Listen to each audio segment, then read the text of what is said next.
ठीक है, तो बफर सॉल्यूशंस में we said that the solutions which resist the change in pH, the change in pH on addition of small amount of acid or base,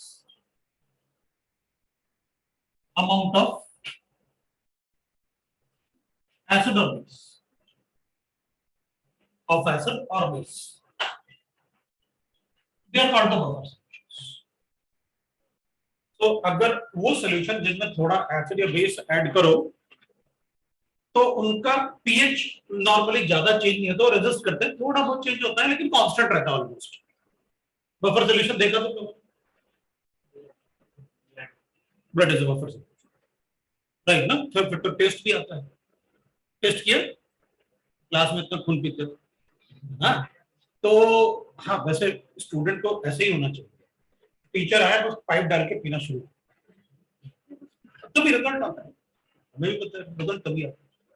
और पता है कई बार क्या होता है, टीचर हमेशा स्किप करता है चीजें, जब स्टूडेंट अच्छा होना तो फिर वो टीचर को वर्कआउट, क्लास में वर्कआउट करो, पढ़ाना पड़ेगा। तो स्टूडेंट को बिल्कुल इतना प्रिपरेशन से आना चाहिए कि आज तो डाउट्स है ना, बताता हूँ क्लास में, तो बता, ठीक है ना? चलो, तो अपन क्या करेंगे, तो बफर सॉल्यूशन जैसे ब्लड होता है, अब ऐसे थोड़ी होता है 2 गिलास नींबू पानी पिए ऐसे देखोगे ब्लड का पीएच 7.4 होता है ना? अगर कहते हैं ब्लड का पीएच मतलब 3.8 से लेके 7.38 से लेके 7.42 तक ये फ्लक्चुएट इतना करता है। अगर बहुत ज्यादा एसिडिक पिएंगे तो भी मतलब 3.8 ऐसे थोड़ा सा फ्लक्चुएट होता है, तो 7.4 के आसपास ही। तो ब्लड का पीएच नॉर्मली एकदम से पूछेंगे एग्जाम में तो 7.4 होता है, बहुत ज्यादा मतलब अगर पीएच 8 हो जाए तो वो खत्म ही हो जाएगा, जिसका पीएच 8 हो जाएगा, ठीक है? तो उसमें अगर एसिड या बेस ऐड करो तो it resist the change in pH, उसके एडिशन से ज्यादा चेंज नहीं है। तो चलो देखेंगे ऐसा क्यों नहीं आता ज्यादा चेंज, ठीक है ना? तो अपन क्या करेंगे, अपन लिखेंगे पहले अपन ये चेक कर लेते हैं कि ऐसे सॉल्यूशन बनते कैसे, है ना? तो types of buffer solution, types of buffer, ठीक है? टाइप ऑफ बफर सॉल्यूशन में एक तो एसिडिक बफर होता है, बफर एसिडिक बफर, दूसरा अपन बेसिक बफर, बेसिक बफर होता है, और अपन सॉल्ट बफर भी लेते हैं। जनरली क्वेश्चन सॉल्ट बफर से कम आता है, फिर भी अपन लिख लेंगे कि सॉल्ट बफर, ठीक है ना? ये buffer solutions, acidic buffer, basic buffer, like that buffer solutions. अब अगर एसिडिक बफर है ना, तो एसिडिक बफर में वीक एसिड जरूर है, वीक एसिड, ठीक है ना? एसिडिक बफर में वीक एसिड जरूर, और बेसिक बफर अगर बनाना है तो वीक बेस कंपलसरी है उसमें, तो वीक बेस मोस्टली क्वेश्चन अपन से एसिडिक और basic buffer. So weak acid and its conjugated base, and its conjugated base, तो वो buffer solution, weak acid and its conjugated base as a strong liquid, strong liquid, as a strong liquid, तो वो buffer solution होता है। ऐसे weak base and its conjugated acid as a strong liquid, अगर ये दोनों एक साथ प्रेजेंट है ना, तो ये बफर सॉल्यूशन जैसे बिहेव करेंगे, मतलब ये तो पक्का है कि जिसमें स्ट्रॉन्ग एसिड होगा, राइट ना, और उसका वीक कॉन्जुगेट बेस होगा, वो बफर सॉल्यूशन नहीं हो सकता। तो अपन कहेंगे ठीक है भाई एग्जांपल बता दो, तो अपन कहेंगे दिस इज एसिटिक एसिड, ठीक है, वीक एसिड, उसका कॉन्जुगेटेड बेस CH3CONA,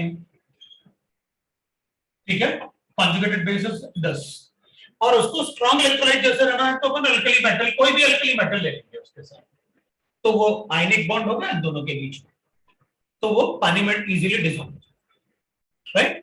तो अपन उसे बोलेंगे दैट इज अ स्ट्रॉन्ग।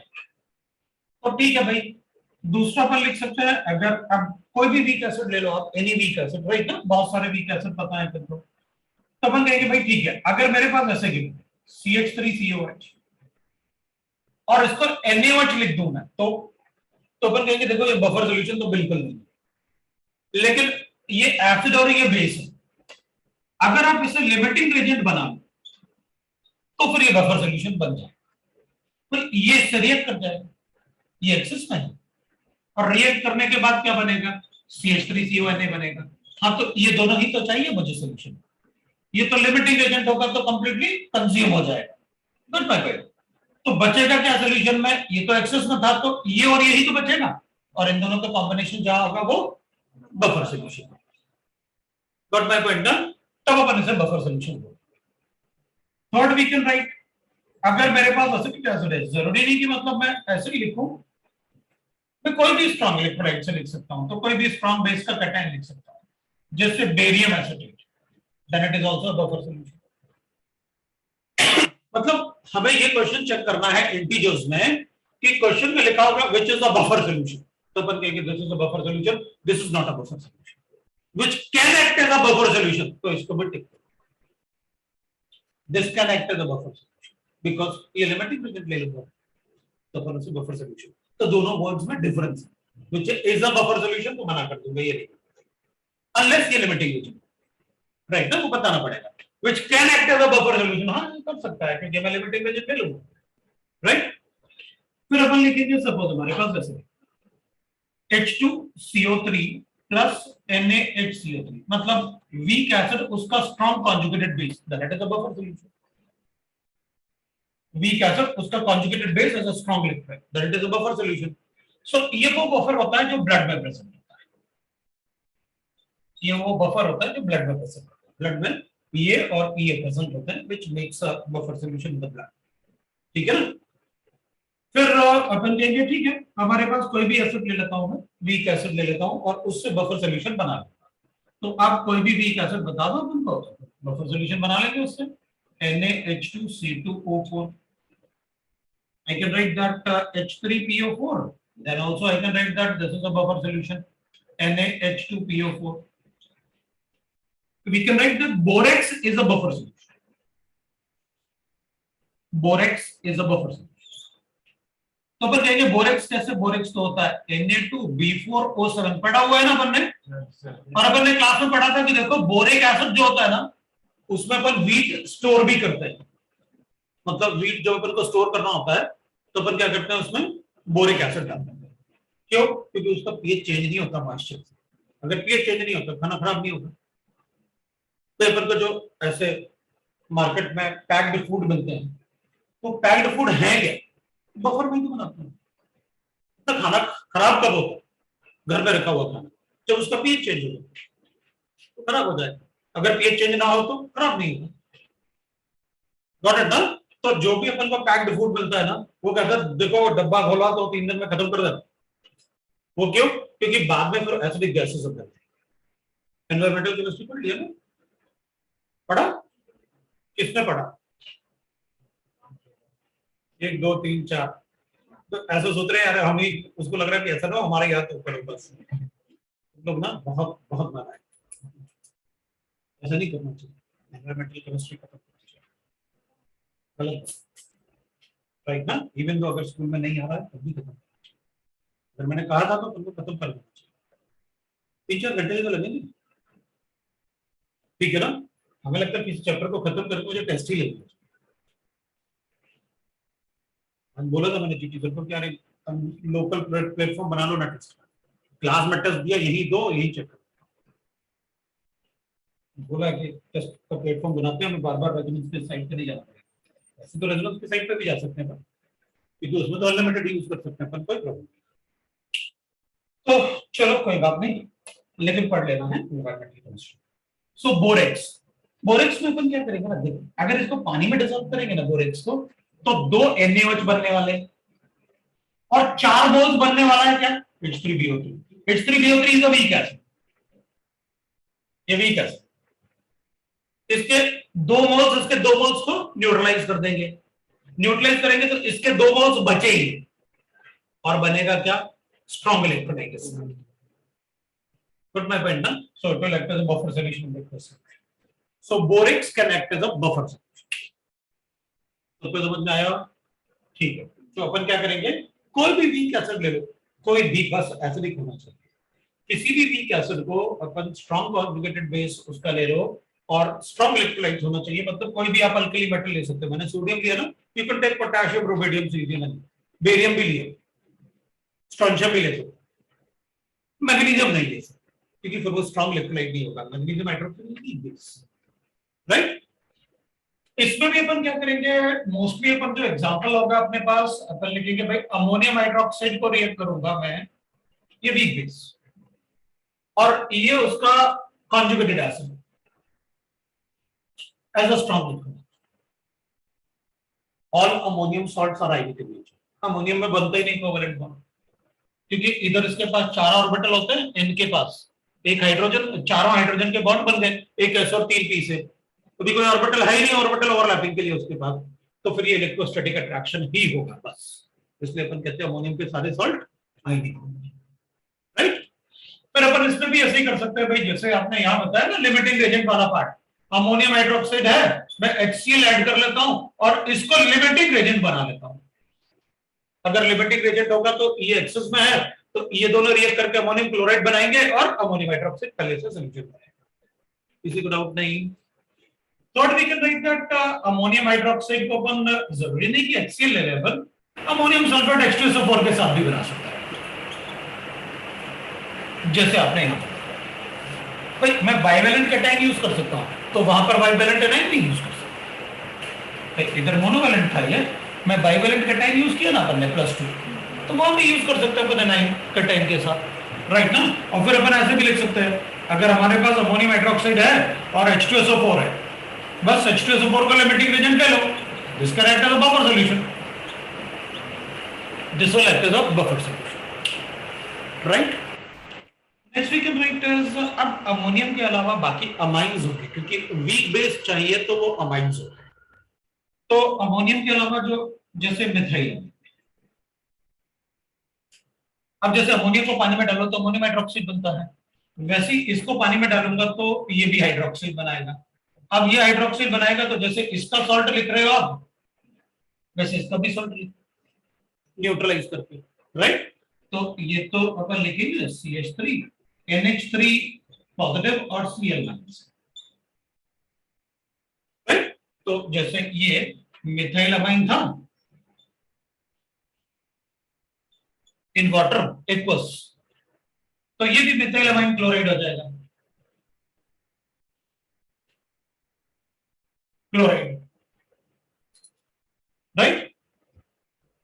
तो we can write like this, फिर अपन लिख सकते हैं इसमें, अब अमाइंस में ही बनते हैं मोस्टली, अमाइंस ही बनते हैं मोस्टली, जो मतलब सॉल्ट बनेंगे अपने वो अमाइंस ही बनेंगे एक्चुअली, राइट ना। तो उसमें क्या होगा कि अपन नाइट्रोजन कंटेनिंग कंपाउंड ही मोस्टली वीक बेस, अब वीक बेस में अपन ऐसा नहीं करेंगे चलो लिथियम हाइड्रोक्साइड भी ले लेते हैं, वो उतना वीक बेस नहीं होगा कि जिसका हम बफर सोल्यूशन बना सकें, तो बेसिस में अपन को ऑर्गेनिक कंपाउंड ही लेना होता है, ठीक है। तो अब अपन चेक करेंगे, मतलब अभी तो अपन लिख लें कि भाई बफर बनाने कैसे, फिर मैं बताऊंगा कि उनका पीएच चेंज क्यों नहीं, राइट ना, न्यूमेरिकल लेके अपन बताएं। तो अब इसमें अपन या तो एनिलीनियम हाइड्रोक्साइड अपन ने लिखा था पहले, वो भी ले सकते हैं अपन, तो pH NH3OH, this is called anilinium hydroxide, है ना, एनिलीन होता है, pH NH2 is aniline, right. तो एनिलीनियम ये हाइड्रोक्साइड है, तो अपन क्लोराइड लिख लेंगे भाई, पीएच NH3 पॉजिटिव और Cl, अपन तो स्कूल में इसके अलावा कुछ नहीं माना, वैसे तो मेंस में भी इसके अलावा कुछ नहीं, 100%, एडवांस में भी जाओगे तो इसके अलावा नहीं कुछ, राइट ना। वो तो मैं थोड़ा इसलिए कि थोड़ा सा ओसी वगैरह भी हो सकता है किसी ने डाल दिया क्वेश्चन किस सीरीज में डाल दिया, रेजोनेंस वाला नहीं डाल दिया तो लगेगा यार समय में बताई नहीं ना। मैंने आपसे कहा था मैं आपको सब कुछ बताऊंगा। अब हम सॉल्ट बफर की बात करेंगे ना तो अपन पता क्या करेंगे, जैसे इसको देखो ये है ना, अब अपन को पता था ये तो डाइप्रोटिक एसिड है, राइट ना, दो प्रोटॉन देगा। तो सॉल्ट बफर में अपन को क्या करना होता है कि जैसे अपन ने ये ले लिया, अब ये एक और प्रोटॉन दे सकता था, तो अपन कहेंगे ये प्रोटॉन देने वाला कोई एसिड है जिससे अपन प्रोटॉन निकाल सकते हैं, उसका स्ट्रॉन्ग कॉन्जुगेटेड बेस होगा, ये इसका स्ट्रॉन्ग कॉन्जुगेटेड बेस होगा। भाई अगर अपने पास ये है तो इसका कॉन्जुगेटेड बेस ये है और इसका कॉन्जुगेटेड बेस ये है, तो अपने पास इसका स्ट्रॉन्ग कॉन्जुगेटेड बेस ये होगा और इसको भी अपन सॉल्ट के फॉर्म में लिखेंगे। मतलब सॉल्ट बफर में जो एसिड जैसे बिहेव कर रहा है वो खुद भी सॉल्ट होना चाहिए, राइट ना। अपन कहेंगे अच्छा दूसरा एग्जांपल लिख के बताओ, तो अपन कहेंगे ठीक है दूसरा एग्जांपल अपने पास ये था, आपने H3PO4 वाला नहीं लिखा ना, ये लिखा, इससे तो नहीं बना सकता वरना वीक एसिड होगा तो एसिडिक बफर लेना पड़ेगा, इससे तो बना सकता हो ना, इससे प्रोटॉन निकाल सकते हैं ना अपन, ये तो ट्राइप्रोटिक एसिड है 3 प्रोटॉन दे सकता है, इसका और इसका कॉम्बिनेशन होगा तो एसिडिक बफर, लेकिन इसका कॉम्बिनेशन बनाऊंगा तो सॉल्ट होंगे ना दोनों, तो salt buffer, so will write that is a salt buffer, so NaH2PO4 plus Na2HPO4 that is a salt buffer, इसको अपन salt buffer, got my point ना। मतलब जो एसिड जैसे है वो भी सॉल्ट होना चाहिए और जो सॉल्ट है वो तो हो गई, ऑब्वियसली बात है प्रोटॉन देने के बाद सॉल्ट तो बनेगी।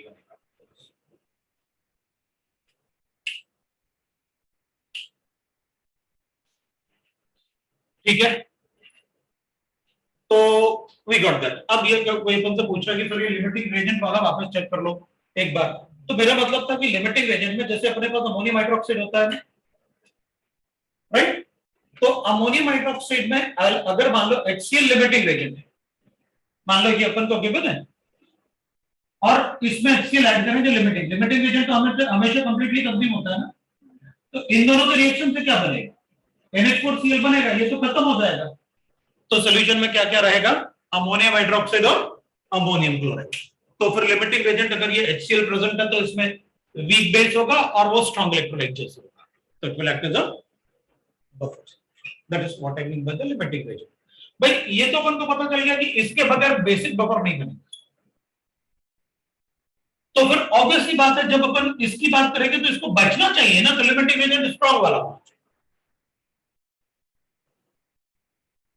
राइट। ठीक है, अब सॉल्ट बफर में न्यूट्रल हो सकता है, मतलब कौन सा न्यूट्रल, न्यूट्रल हो ही नहीं सकता ना, एक न्यूट्रल सॉल्ट वगैरह न्यूट्रल सॉल्ट हो सकता है, हाँ बताओ ये न्यूट्रल है, इसमें हाइड्रोजन देगा कहां से, तो सॉल्ट जैसे अगर बिहेव करना है तो कॉन्जुगेटेड बेस तो बनाना पड़ेगा ना तो ये एसिड है ना बेस है, तो न्यूट्रल सॉल्ट से सॉल्ट बफर नहीं बनता, राइट ना। सॉल्ट बफर के लिए अपन को स्ट्रॉन्ग कॉन्जुगेटेड बेस चाहिए और स्ट्रॉन्ग कॉन्जुगेटेड, राइट ना, एक एसिड जैसे बिहेव करे उसका स्ट्रॉन्ग कॉन्जुगेटेड बेस तभी बन सकता है सॉल्ट बफर, नहीं तो नहीं। तो हाँ ये बोल सकते हैं अपन क्योंकि दोनों का हाइड्रोलाइसिस हो रहा था तो इसका पीएच जो होता है वो ऑलमोस्ट कांस्टेंट होता है, अमोनियम एसिटेट वो सॉल्ट बफर जैसे ऐड करेगा क्योंकि अमोनियम भी हाइड्रोलाइज होगा और एसिटेट भी हाइड्रोलाइज होगा, अमोनियम हाइड्रोलाइज एसिटेट हाइड्रोलाइज होगा, अगर ये पानी के साथ रिएक्ट करेगा तो पानी में क्या बनाएगा, CH3COH बनाएगा ना, और OH- बनाएगा, और अगर अमोनियम आयन हाइड्रोलाइज होगा तो क्या बनाएगा पानी में, तो अपन कहेंगे इस केस में अमोनियम हाइड्रोक्साइड बनेगा और क्या बनेगा, H+ आयन बनेगा। अगर सॉल्यूशन में ये OH बना रहा है ये H+ आयन बना रहा है तो ये दोनों क्या करेंगे, आपस में कंबाइन होने की कोशिश करेंगे, भाई एक एसिड है दूसरा बेस है, तो वो क्या करेंगे आपस में कंबाइन होकर पानी बना देंगे, गॉट माय पॉइंट। लेकिन जिसका Ka ज्यादा होगा, अगर इसका Ka ज्यादा है तो सॉल्यूशन में H+ आयन थोड़े ज्यादा होंगे, pH 7 से थोड़ा कम, समझ में आया, तो वो Ka और Kb पे डिपेंड करेगा उसका basis, right. So we get the salt buffer. Salt buffer में तो राइट ना एसिड भी सॉल्ट जैसे होना चाहिए और ऑब्वियसली बात है उसका कॉन्जुगेटेड बेस तो सॉल्ट होना ही चाहिए। So the acid as well as the conjugated base both should be present as a salt. तो अपन सॉल्ट बफर में लिख देंगे इसको हटाना है। The acid and the conjugated base both should be present as and its conjugated base and its conjugated base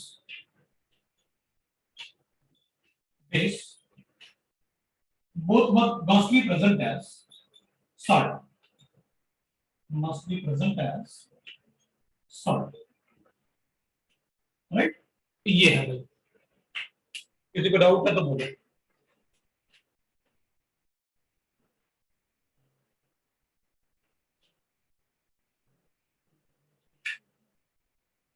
everybody got it? चलो फिर अपन दूसरा अब एक काम करते हैं, ठीक है। वी गॉट दैट कि मतलब देखो 50% क्वेश्चन तो अपन से यही पूछने वाले, which of the following option is behave as a basic buffer, कैसे ढूंढना है अपन को पता, राइट? तो अब ये इलेक्ट्रोलाइट कैसे बनाया, मतलब नहीं समझा मैं। सर आपने ये इलेक्ट्रोलाइट कैसे बनाया, मतलब इलेक्ट्रोलाइट क्या बनाया? ये था ना सॉल्ट, एक प्रोटॉन और दे सकता है ना, तो इसी को ले लो, इसका कॉन्जुगेटेड बेस बना दो। इलेक्ट्रोलाइट कहां बनाया, राइट ना? मैं क्यों बनाऊंगा, तो एसिड गिवन द H2CO3, एक प्रोटॉन निकाला, तो अगर वीक एसिड है तो एसिडिक बफर जैसे बिहेव करेगा, लेकिन अगर इससे प्रोटॉन निकालोगे तो फिर वो किस उसमें आएगा, किस कैटेगरी में आएगा? सॉल्ट बफर के लिए। गॉट माय पॉइंट ना? तो ये भी बना सकते हैं फिर तो अपन सॉल्ट बफर, जैसे इधर गिवन है ना अपन को ये बात, ये भी बना सकता है क्योंकि ये एक और प्रोटॉन दे सकता है, वो भी सॉल्ट बफर बनाएगा, राइट ना? तो like that we can like the salt. अब अपन एक बार लिख लेते हैं भाई वर्किंग ऑफ बफर सॉल्यूशन, मतलब वर्क कैसे करते हैं बफर सॉल्यूशन, है ना? तो अपन उसमें फिर ज्यादा अपन से पूछेंगे नहीं, क्योंकि अपन एक बार बट चेक कर लेते हैं कि भाई ऐसा क्या होता होगा कि पीएच चेंज में रेजिस्ट होता होगा, तो रेजिस्टेंस होता होगा, वो अपन चेक करते हैं। चेंज इन पीएच में रेजिस्टेंस होता होगा, वो अपन चेक करते हैं बफर सॉल्यूशन। तो I will write that buffer solution में रेजिस्टेंस अगर अपन को चेक करना है तो will say that working of buffer solution लिख लेते हैं, ऑफ बफर सॉल्यूशन, है ना? बफर सॉल्यूशन का वर्किंग देख लेते हैं, एक बफर ले लेते हैं और चेक करते हैं कि क्या होता होगा जिससे पीएच में चेंज नहीं है, ठीक है ना? तो अपन को चेक कर लेते हैं एक बार, ठीक है? तो ठीक है, अपन को बफर बनाना तो आ गया कि भाई बफर बनाते कैसे हैं, ठीक है ना? अब अपन चेक करेंगे, जैसे मान लो अपने पास गिवन है वर्किंग ऑफ एक एसिडिक बफर, एक एसिडिक बफर है और उसमें अपन को पता है कि भाई एसिडिक बफर CH2 तो मैंने वीक एसिड ले लिया और उसका strong conjugate base as a strong electrolyte ले लेता हूं। ये एसिडिक एसिड है, एस्टेट आयन है, मतलब इसमें नेगेटिव और सोडियम पॉजिटिव, तो सोडियम की जगह में कोई भी स्ट्रॉन्ग इलेक्ट्रोलाइट लिख सकता हूं, कोई भी अल्कली मेटल लिख सकता हूं except lithium, because lithium hydroxide is a weak base, right? तो अब अपन कहेंगे ठीक है भाई मेरे पास क्या होगा, पानी में दो एक्विलिब्रियम होंगे। अब एक तो अपन पहले से कहेंगे भाई ये वीक एसिड के लिए हो गया, एसिडिक एसिड का मतलब हो गया ये एस्टेट आयन है और ये H+, एक ये प्रेजेंट होगा अपन को, राइट?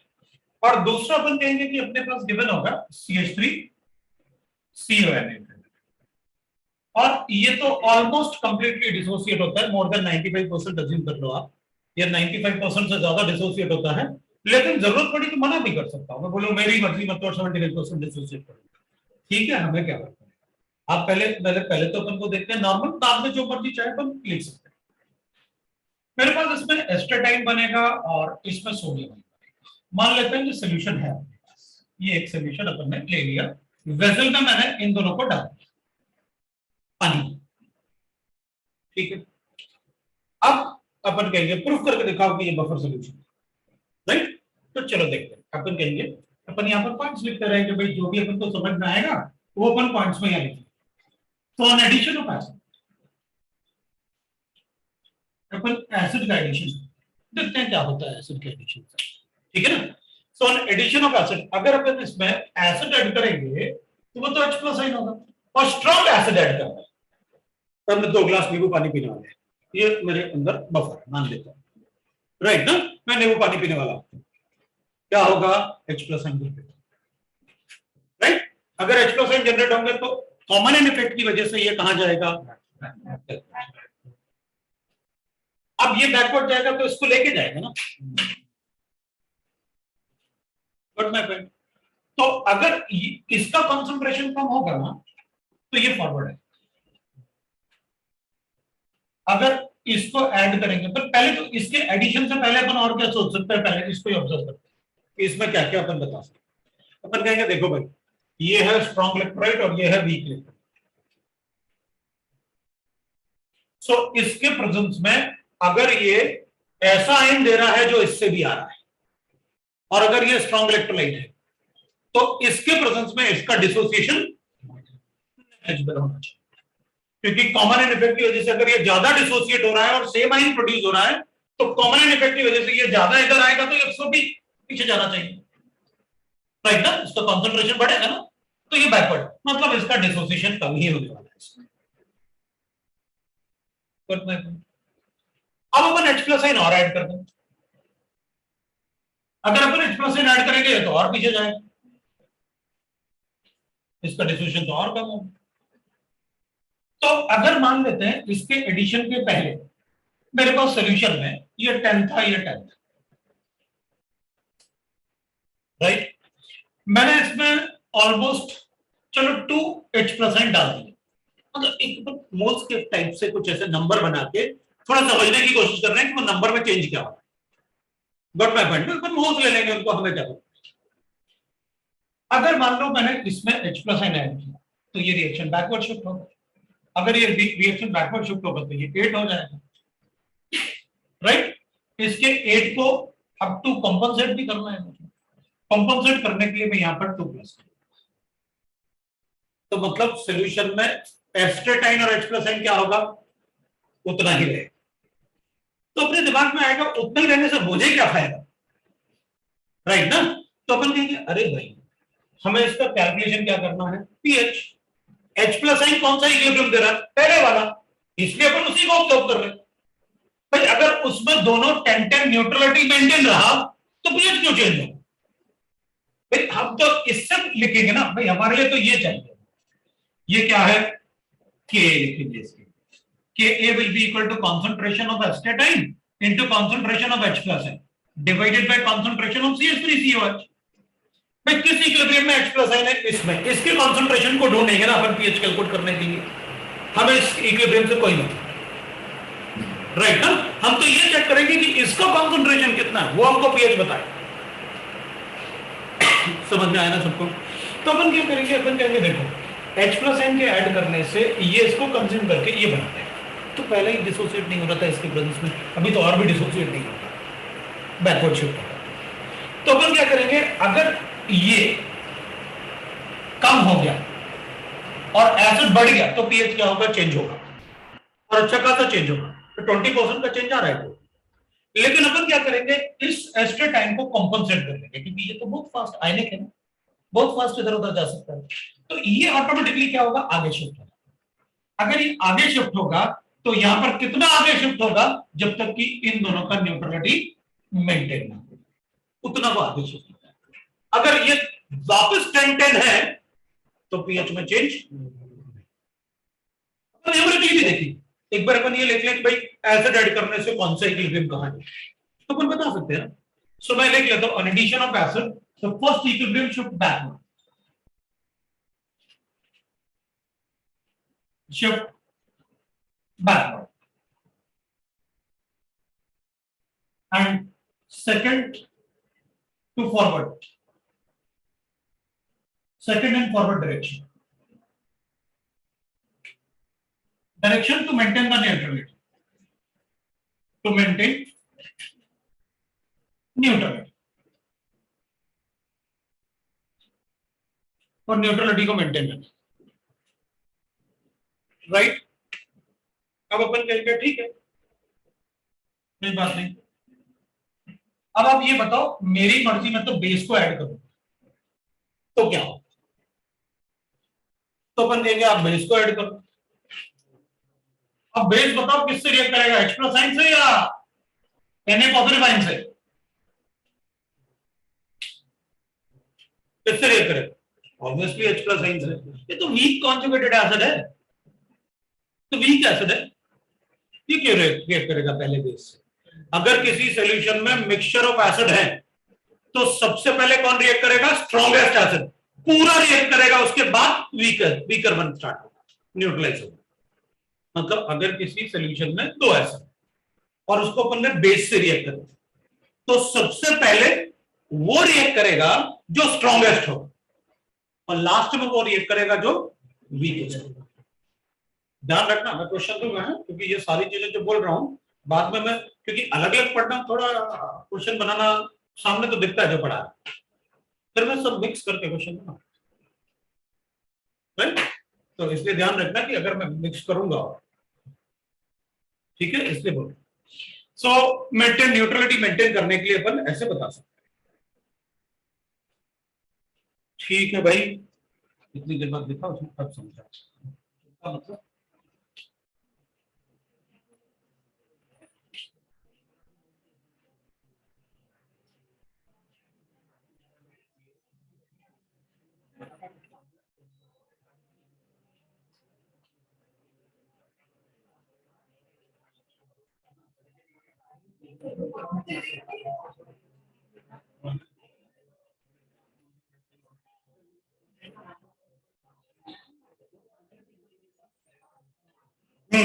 ठीक है, चलो बाद में डिस्कस करना, मतलब सब्जेक्ट डिस्कस कर रहे होगे तुम लोग, काफी अच्छे बच्चे हो, ठीक है, बात तो करते ही नहीं। अच्छा ठीक है, तो अपन OH को अगर ऐड करेंगे ना तो it's a base. Base add करेंगे तो कहते हैं भाई चलो ठीक है, एसिड को कंज्यूम करेगा, अगर ये कंज्यूम हुआ तो ये रिएक्शन फॉरवर्ड गया, अगर ये फॉरवर्ड गया तो इसका कंसंट्रेशन, तो ये वाला इसका काम यही है, ये कम हो जाए तो आगे चला जाए, वो हो जाए इसका, इसलिए अपन ने strong electrolyte, that's why it will act as a buffer, right ना? सो बफर सॉल्यूशन बहुत काम की चीज है, क्योंकि भाई पीएच को कांस्टेंट रखना है ना, पैक्ड वाटर बनाओ, पैक्ड फूड बनाओ, सब बफर में बनाओ, ब्लड को स्टोर करना है वो बफर सॉल्यूशन बना के उसमें इंजेक्ट करके रख देंगे, प्योर ब्लड कर रखेंगे तो खराब होगा, राइट? क्योंकि सर्कुलेट नहीं होगा ना, डिपॉजिट होगा। तो अपन क्या करेंगे, on addition of base, on addition of base, right, base के एडिशन से क्या होगा, H plus ion will consume.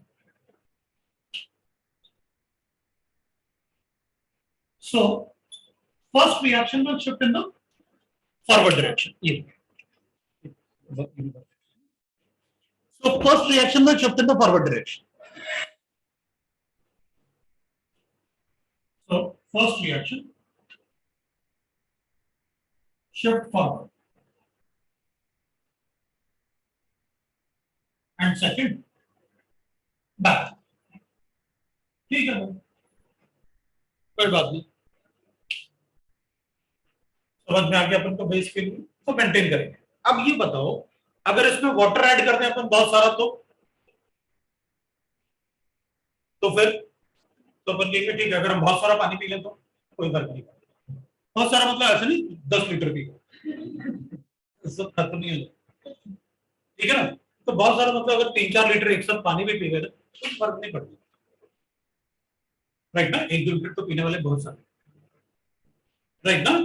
तो अपन क्या करेंगे, अगर वाटर ऐड करेंगे तो ये भी डिसोसिएट होगा, ये भी डिसोसिएट होगा, दोनों ही डिसोसिएट। सो इनफाइनाइट डाइल्यूशन से अब बफर डाइल्यूशन तो कर सकते हैं पर नहीं होंगे इनफाइनाइट डाइल्यूशन, इसमें तो अपन पानी कितना भी ऐड करो pH, so even on infinite dilution there will be no change, है ना?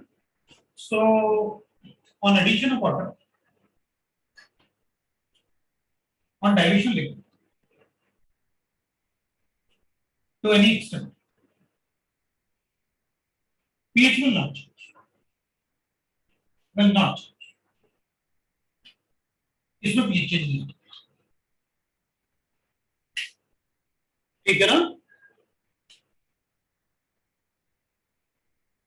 अब एक बार अपन पीएच कैलकुलेशन की बात कर लेते हैं।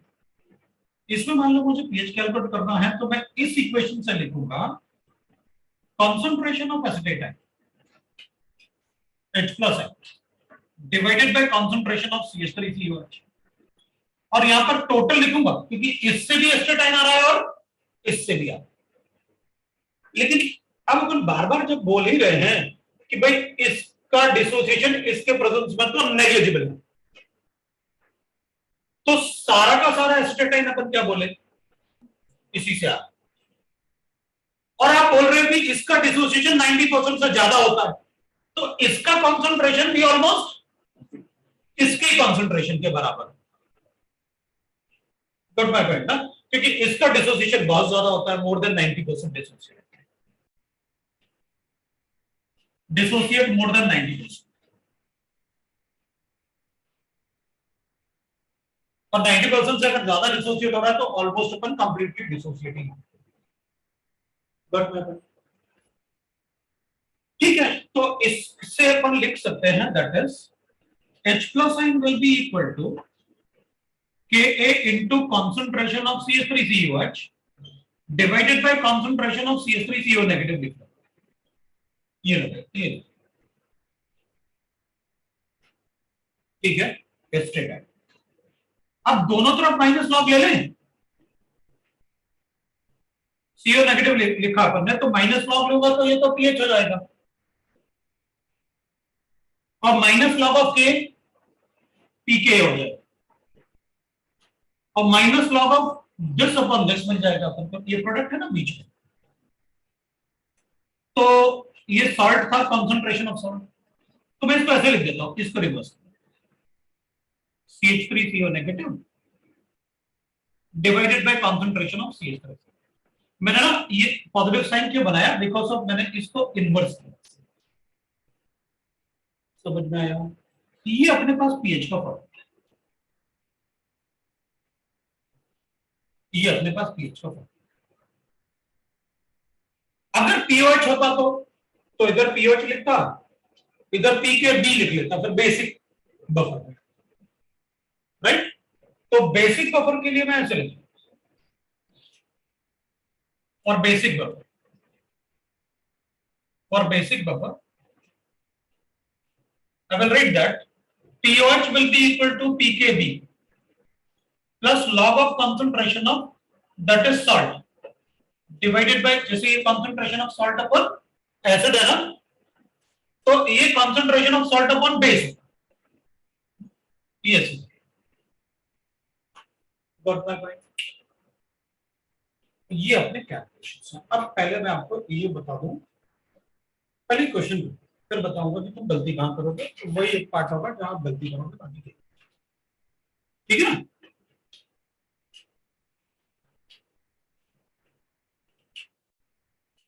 मैं एक बफर बना, ठीक है, ये आपने लिख लिया, तो मैं इसको हटा दूं, इस वाले पार्ट वो आपको बता, ये प्लस इसलिए था ना, ये माइनस लॉग लिया था तो इधर होगा plus minus log of this ना, तो इसका माइनस लॉग लेने के लिए मैंने इन्वर्स किया तो वो प्लस लॉग है, ये किया, राइट ना, समझ में आया, ठीक। चलो, तो मैं एक क्वेश्चन लिखा, मैं इसी जो अपने डायग्राम बना रखा है ना, इसी में एक क्वेश्चन है, ठीक है, इसी को क्वेश्चन, तो मैंने एक क्वेश्चन ले लिया, क्वेश्चन का एग्जांपल ले लेते हैं अपन, फिर क्वेश्चन तो अपन मैं तुमको बता दूंगा पहले कि तुम क्या गलती करोगे, वो गलती नहीं करना, फिर अपन एक दो क्वेश्चन, एक तो होगा कि भाई calculate the pH of buffer solution containing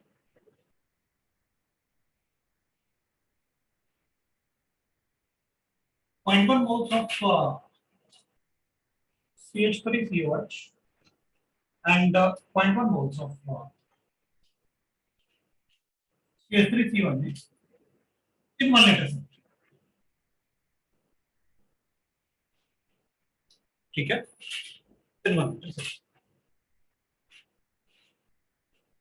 Also calculate the pH.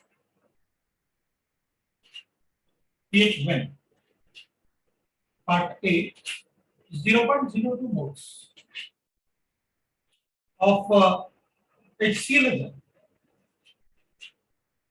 और एक बार मैं कैलकुलेट करूंगा 0.02 मोल्स ऑफ NaOH आ है और मुझे क्वेश्चन में गिवन है Ka4CH3COH तो अपन को पता है क्या है 1.8 into 10 to the power of -5 ये सीधा pK लिख लेते हैं 4.74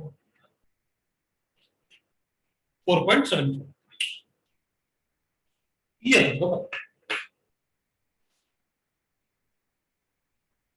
ठीक है।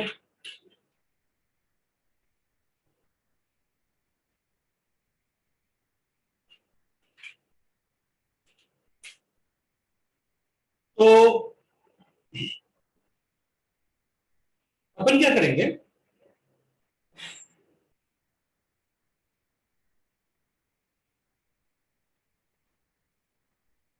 अब एक बार देखो अपन ने क्या किया है जो एसिड ऐड किया है वो इसका ऑलमोस्ट 20% है ना।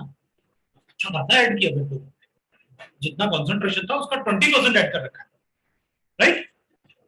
ठीक है तो पहले तो अपन लेंगे देखो आप मुझसे ये बोल रहे हो कि आपने एक बफर सॉल्यूशन बनाया जिसमें 0.1 मोल ये है और 0.1 मोल ये है अपन क्या कहेंगे अच्छा ठीक है बफर बनाना इसके प्रेजेंस में ये डिसोसिएट नहीं होगा मतलब एसिड का कंसंट्रेशन बढ़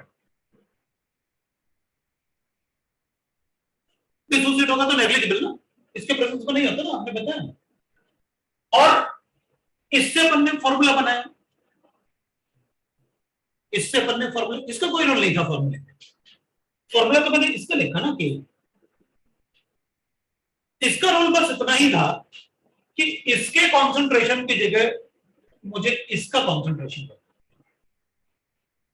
क्यों क्योंकि कॉमन एंड इफेक्ट की वजह से ये बहुत ज्यादा कंसंट्रेशन दे रहा है और इससे नेग्लिजिबल है ये तो रोल था और इसका कंसंट्रेशन ऑलमोस्ट इसके बराबर है क्योंकि ये 90% से ज्यादा डिसोसिएट मतलब इसकी जगह मुझे सॉल्ट का कंसंट्रेशन लेने में कोई प्रॉब्लम ये कितना होगा जितना ये होगा और ये कितना होगा ऑलमोस्ट 100% डिसोसिएट होता है ले लो इसी का कंसंट्रेशन तो बड़ा इजी है दोनों का कंसंट्रेशन बराबर है सॉल्ट और एसिड pH = pK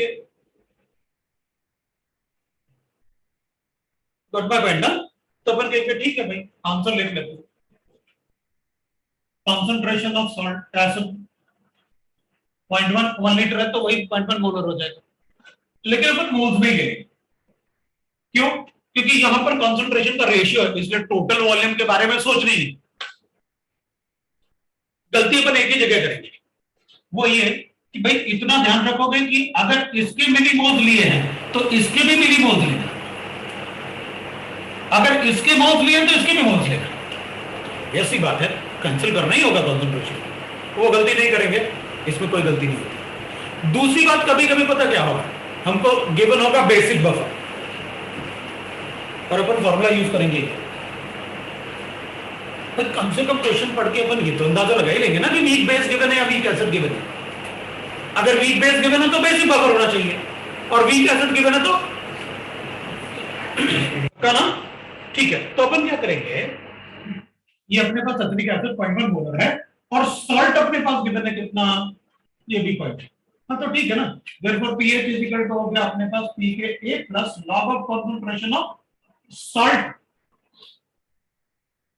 अपन एसिड कर लेते हैं CH3COH तो pH will be equal to हो गया कि अपने पास pK is 4.74 plus log of 0.1 by 0.1 आता है लो भाई pH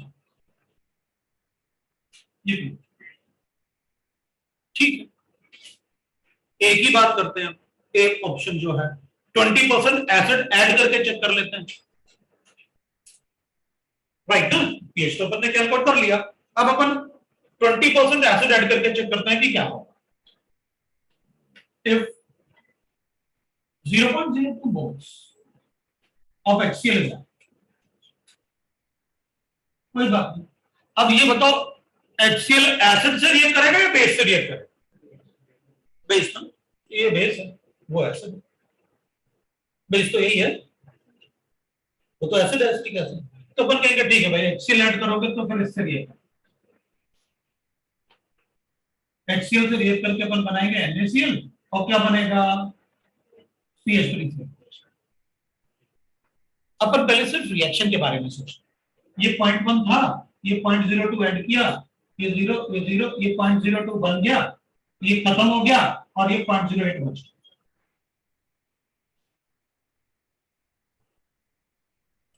सॉल्ट कितना बचा, क्योंकि बेस ऐड कर रिएक्ट करके, और इसने रिएक्ट करके HCl के साथ क्या बनाया CH3CONA।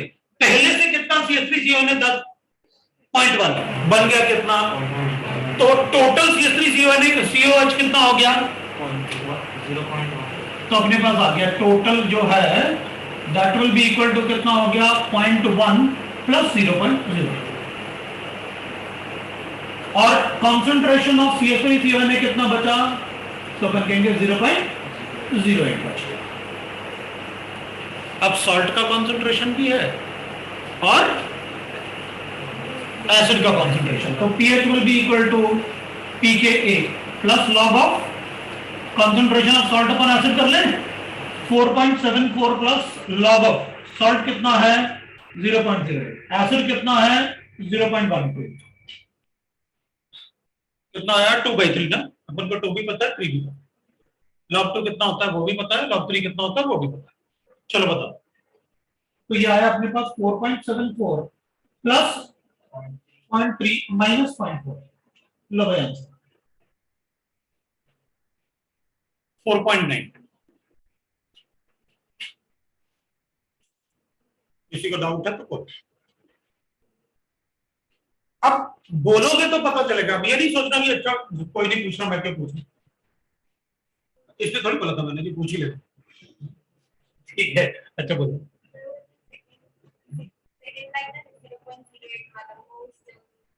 देखना ये लिमिटिंग एजेंट, तो जितनी मोल मिली मोल उसके होंगे, जितने मोल उसके होंगे उतनी मोल रिएक्ट करेगा, ये एसिड है या बेस, इसके मोल्स जो रिएक्ट करेंगे वही है, तो कितने बचे, ओके। अब किसी को डाउट है तो बोलो।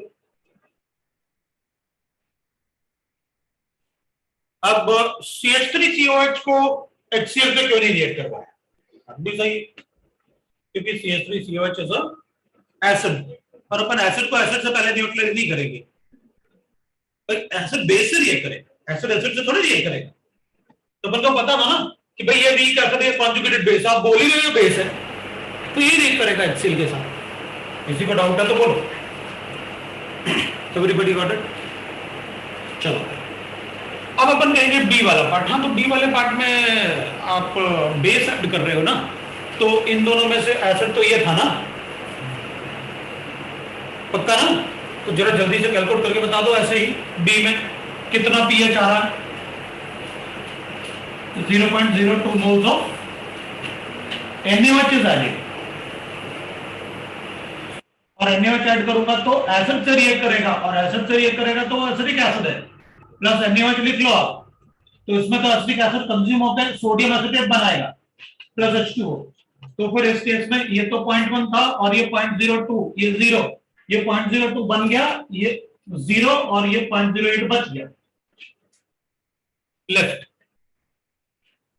तो अपन को एसिड कंसंट्रेशन भी पता चल गया और सॉल्ट कंसंट्रेशन, सॉल्ट में पहले से 0.1 था और 0.02 बन गया,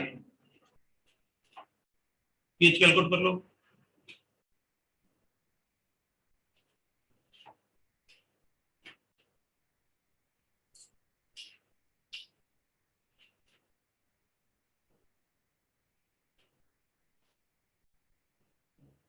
किसी को डाउट है तो बोलो, तो कितना आया पीएच 4.9, ठीक है, और पहले कितना माइनस हुआ था ना 0.18, 4.56, तो इसमें आना था 4.56 और इसमें आया 4.92 पीएच, ये लो, तो द पीएच रिमेन्स ऑलमोस्ट 4.74 के आसपास। गॉट माय पॉइंट ना? किसी को डाउट नहीं? मेरे ख्याल से सबको समझ में आ गया क्या करना है अपन को। अब ये पार्ट ध्यान रखना है, मिलीमोल्स वाले पार्ट। अब जहां जहां गलती करोगे वो कुछ कुछ क्वेश्चंस में एक दो दे दूंगा, जहां गलती करने वाले चांस है वो आप नहीं करो, ठीक है? तो मैं एक क्वेश्चन देता हूं, ठीक है ना? तुम लोग क्वेश्चन करो, मैं लिख देता हूं क्वेश्चन।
चलो करते हैं, मतलब एक बफर सोल्यूशन बनाते हैं ब्लड का।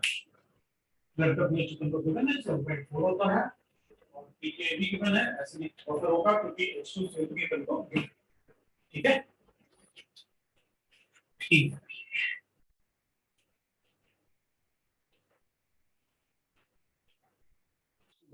लिमिटिंग एजेंट था ना 0.08, कहां से आया था ये? लिमिटिंग एजेंट है ना, और यहाँ भी ये लिमिटिंग एजेंट, तो 0.1 माइनस 0.02 आएगा, दैट इज 0.0, तो कंसंट्रेशन ऑफ एसिड।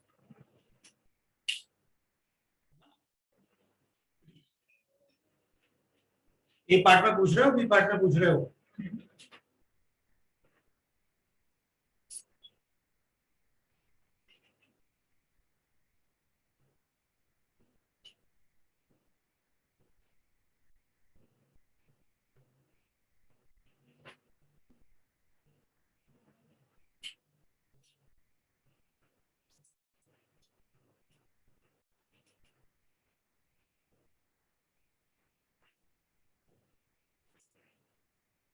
क्लास से पहले ना, मतलब कभी कोई ऐसे आ जाता हूँ ना, तो अगर किसी को ये लगता है कि मैं तो क्वेश्चन देख के डरना शुरू कर देता हूँ, भैया आके मिलना, मैं बताऊंगा कैसे सॉल्व करना, अटेम्प्ट कैसे, पर डर लगने शुरू हो जाता है ना? क्योंकि मतलब या तो तुम लोग पेरेंट्स को परेशान करोगे, पेरेंट्स को ब्लैकमेल कर सकते हो। हम्म?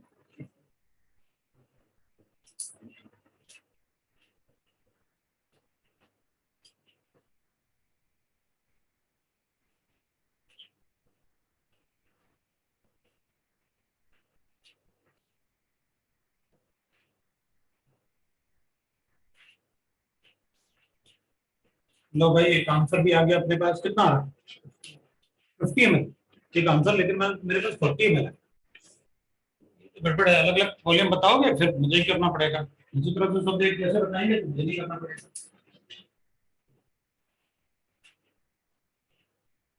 पता इसमें अपने पास एसिड क्या गिवन है? H2CO3, उसके मिलीमोल्स गिवन है अपन को।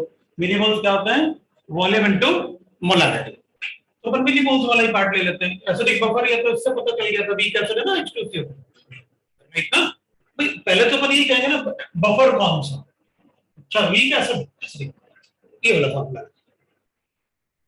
राइट ना? अब चलो मिलीमोल्स कैलकुलेट करते हैं। मिलीमोल्स ऑफ एसिड कितना हो जाएगा, तो अपन कहेंगे भाई उसको 50 × मिलीमोल्स ऑफ सॉल्ट। अब सॉल्ट तो है, लेकिन आपने पूछा है सॉल्ट में क्या मोलारिटी तो दे रखी है, वॉल्यूम नहीं दे रखा। ये पूछा तो है वॉल्यूम, लेकिन इसको फाइंड करो, राइट ना, एवरीबॉडी गॉट इट। अब अपन कहेंगे भाई कंसंट्रेशन चाहिए, इधर तो स्क्वायर ब्रैकेट है, मुझे कंसंट्रेशन चाहिए, हाँ तो लिख लो concentration 50 × 0.1 divided by 50 plus B, ये हो गया कंसंट्रेशन ऑफ एसिड, हो गया ना।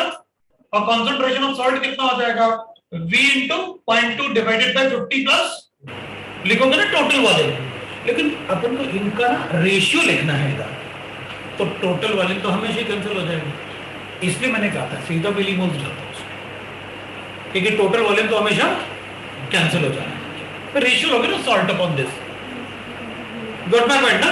इसलिए अपन को बफर सॉल्यूशन में टोटल वॉल्यूम का कोई रोल नहीं। अब अपन क्या करेंगे, ठीक है भाई आपने कहा pH is equal to pKa, क्योंकि एसिडिक बफर है मुझे पता था, plus log of concentration of salt upon acid लिख लेते पक्का।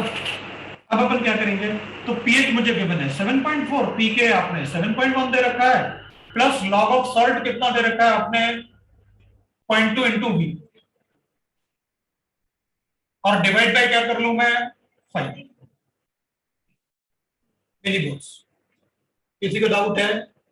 अब देखो ये तो बड़ा अच्छा कैलकुलेशन है अपने पास, देखो है ना, हाँ ये तो बड़ा अच्छा कैलकुलेशन दिया, तो वो सोच के मैंने ऐसे किया था कि अपन को ज्यादा परेशान ना करें तुमको, मतलब कंसेप्ट पे ज्यादा ध्यान दो रादर देन कैलकुलेशन, कैलकुलेशन पर तुम करो अपने आप, ठीक है। वैसे भी कैलकुलेशन मिस्टेक करके बहुत सारे मार्क्स ले जाने वाले तुम्हारे,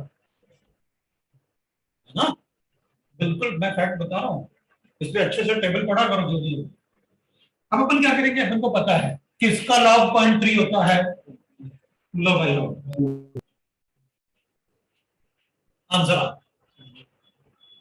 कुछ गड़बड़ किया मैंने, अच्छा वी भी तो नहीं लिखा, अपन वी लिख लेते हैं फिर, सो 10 वी इज इक्वल टू हो गया अपना 10 बाय 50.2 ना, 50 ml तो 100 बाय 2 50 ml आ गया अपने पास, yes लो भाई वी आ गया अपने पास।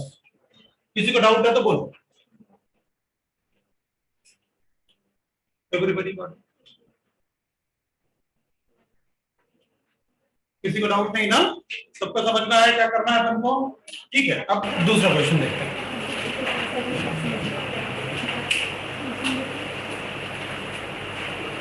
log 5 का वैल्यू करके, कौन सा log 5, log 5 लूंगा क्या, फिर log 0.25 कैसे लूंगा, log 5 का वैल्यू लूंगा भाई, ये 0.52 कैसे लूंगा फिर, ये जब इतना इजी आ रहा है तो अपन क्यों जाएंगे कैलकुलेशन, राइट ना, ऐसे थोड़ी करेंगे, नहीं नहीं हम तो दूसरे मेथड से करेंगे, अरे जब अपन को इजी दिख रहा है तो अपन उसको वही कर देंगे,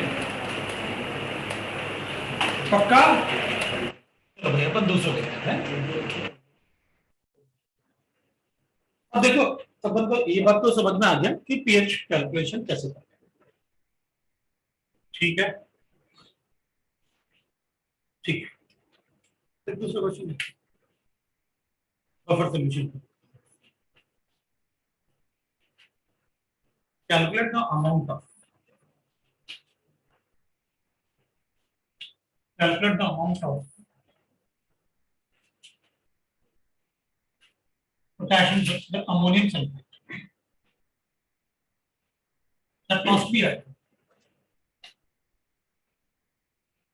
added to 500 ml of 0.2 mole ammonium hydroxide,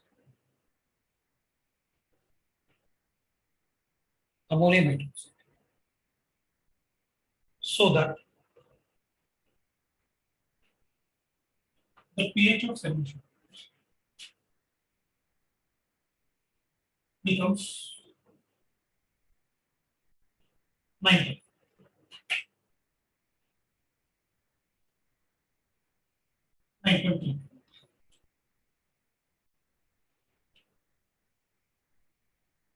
ठीक है,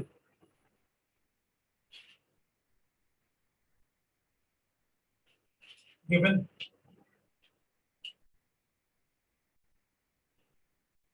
that is pK of ammonium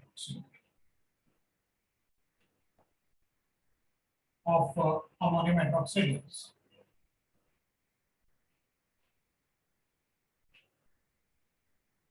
4.5. ये मुझे नहीं।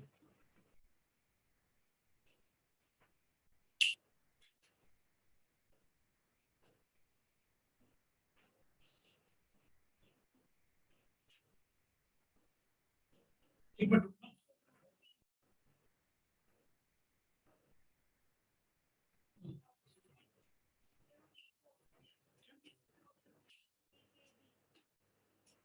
कर लो, तुम कर लो, हम लोग तो कोई कैसे काम करेंगे।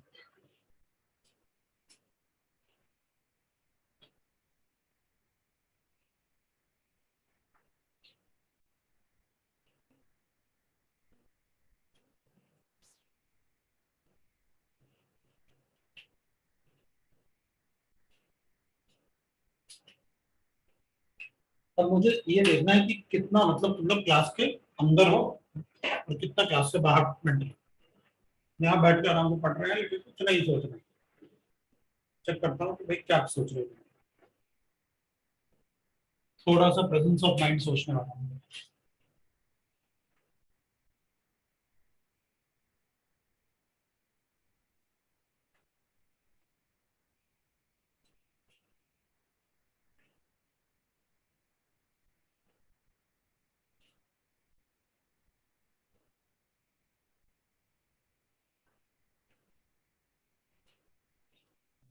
अमोनियम सल्फेट का है अमाउंट पूछा तो वेट बताऊंगा।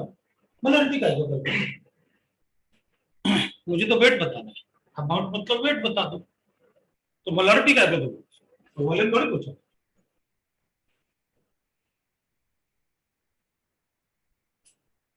वैसे ये जो क्वेश्चन लिखा ना अपन ने एडवांस में भी शायद इससे ज्यादा टफ क्वेश्चन है और इजी है। प्रेजेंस ऑफ माइंड क्वेश्चन सारे इजी होते हैं। अपन इसे टफ बनाते हैं कि क्लास में हमने पूछा ही नहीं, सब बैठे इसलिए हम भी बैठे, है ना। मुझे भी लगता हाँ हाँ क्या पढ़ाया मैंने, बच्चों को सब समझ में आ गया। अब ये समझ में नहीं आया कि मुझे ही समझ में आया बस।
चलो अगर मेरी बहुत आंसर आ गया तो भी ठीक है। 200 मिलीमोल्स आ गया, सबका आंसर आया। Yes, sir.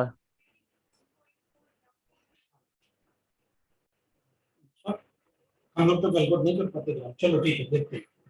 अच्छा देखो पहले ये बताओ कि मतलब फॉर्मूला कौन सा लगाए, एसिडिक बफर वाला या बेसिक बफर वाला? अच्छा भी बेस। चलो एक गलती नहीं की तो pH is POH is equal to अपन को कैलकुलेट करना है pKb plus log of concentration of ammonium है, ठीक है, divided by ammonium hydroxide, right. ये आया भाई मेरे पास, ठीक है। कोई डाउट है किसी को? नहीं, चलो ठीक है फिर। अच्छा इसमें ये बताओ कि pOH कितना ले लूं? 4.7 वो 9.14 माइनस 9.3 आपने पीएच दिया, इट इज अ पीओएच, मतलब बेसिक बफर है। तो अगर बेसिक बफर होती है फॉर्मूला लगाऊंगा, आपने पीएच दिया, मैं पीओएच लिखूंगा। और पीके भी is equal to 14 minus that, मतलब हो गया अपने पास 4.4। किसी को डाउट है तो बोलो। फिर आपने पीके दिया ना, अपन को पता है ना, pK plus pK D is equal to क्या होता है 14, और एच प्लस है पीएच प्लस पीओएच क्या होता है, ये कितना होता है, ये भी 14। समझे ना? ठीक है, मतलब गलती करवाने के पूरे चांसेस देख रहा हूं। ठीक है, चलो फिर दूसरा देखते हैं। अब लॉग ऑफ अमोनियम आयन का, ये तो पूछा है आपने, तो इसको तो मैं कैलकुलेट करूंगा कि पहले ये बताओ कि क्या कैलकुलेट करना है इसका, क्योंकि तो अपन कहेंगे इसका बताओ क्या लेने वाले बात, तो मैं मिली मोल्स ले लेता हूं। ये वॉल्यूम इनटू मोलारिटी मिली मोल्स होगा ना, तो इसका मतलब इसके भी मिली मोल्स आने वाले, राइट ना? किसी को डाउट है? ठीक है, तो अपन लिखेंगे मिली मोल्स ऑफ अमोनियम।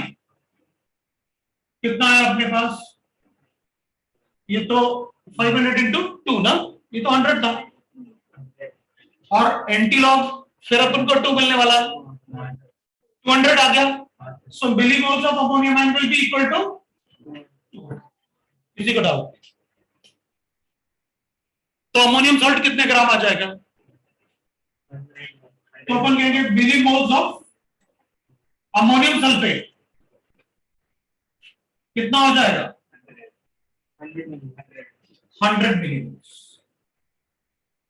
तो ऐसा क्यों, तो अपन कहेंगे देखो एक बात है ना, फॉर्मूला तो आपने इससे बनाया, जो फॉर्मूला बनेगा वो तो इससे बनेगा ना, कि भाई फॉर्मूला तो इस इक्वेशन से बनता है ना। हम तो ये कहते हैं कि इस इक्वेशन से क्या आता है, इस इक्वेशन से क्या आएगा अपने पास, ट्वाइस ऑफ अमोनियम सॉल्ट आएगा ना, और सल्फेट आएगा। तो अपन क्या कहते हैं, फॉर्मूला तो इस इक्वेशन से बनता है, बस इसकी जगह अपन इसका कॉन्सेंट्रेशन ले लेते हैं। मतलब यहां पर जो कॉन्सेंट्रेशन इसका आएगा वो इस इक्वेशन के लिए ट्वाइस ऑफ अमोनियम आयन का कॉन्सेंट्रेशन है। तो अपन ने यही तो किया था, ए बी इसको लिखेंगे, बस इसकी जगह कॉन्सेंट्रेशन कहां से लेंगे, जो अमोनियम आयन सॉल्ट से आएगा वही तो लेते हैं। पक्का? किसी को डाउट है तो अभी बोलो। तो अपन कहेंगे इसका मतलब जब अपन को इसके मिलीमोल्स आए ना, तो इसका मतलब है इस टोटल के मिलीमोल्स आ गए, क्योंकि इसी का कॉन्सेंट्रेशन तो यहां सब्स्टिट्यूट करते हैं। समझ में आया? तो जितने मिलीमोल्स इसके होंगे तो इसके कितने होंगे, उसके आधे। वो आता है ना सबको, उसके आधे। जब इसके मिलीमोल्स आ गए तो मास कैलकुलेट कर लेते हैं। इसके मोल्स कैसे कन्वर्ट करूं, मोल्स ऑफ अमोनियम सल्फेट, अपन कहेंगे डिवाइड कर दो 1000 से, 100 डिवाइड बाय, ये आ गया अपने पास 0.1 मोल्स, उसके मॉलिक्यूलर मास से मल्टीप्लाई करो, ये got the answer, moles into molecular weight. हाँ, वो कह रहा है कि आपने यहाँ पर NH4 क्यों लिया, सॉल्ट होता है। हाँ, तो हम भी तो यही कह रहे हैं कि यहाँ पर सॉल्ट होता है। हम कब बोल रहे हैं कि वो सॉल्ट नहीं होता, बोलो? हम भी तो ये कह रहे हैं कि सॉल्ट होता है, लेकिन यहाँ पर कॉन्सेंट्रेशन अपन किसका रखते हैं, सॉल्ट का ना। तो इसका जो कॉन्सेंट्रेशन आएगा वो क्या आएगा, अमोनियम आयन जो सॉल्ट से आएगा। तो अगर अमोनियम आयन का कॉन्सेंट्रेशन है तो सॉल्ट का कितना होगा, मैंने भी वही किया। समझ में आया ना सबको? इससे ज्यादा अच्छा क्वेश्चन अपन को उसमें भी नहीं मिलेगा। एडवांस में भी अपन को इसी टाइप से कुछ गलती करवा लेंगे बस, और जल्दी जल्दी में अपन कर देंगे।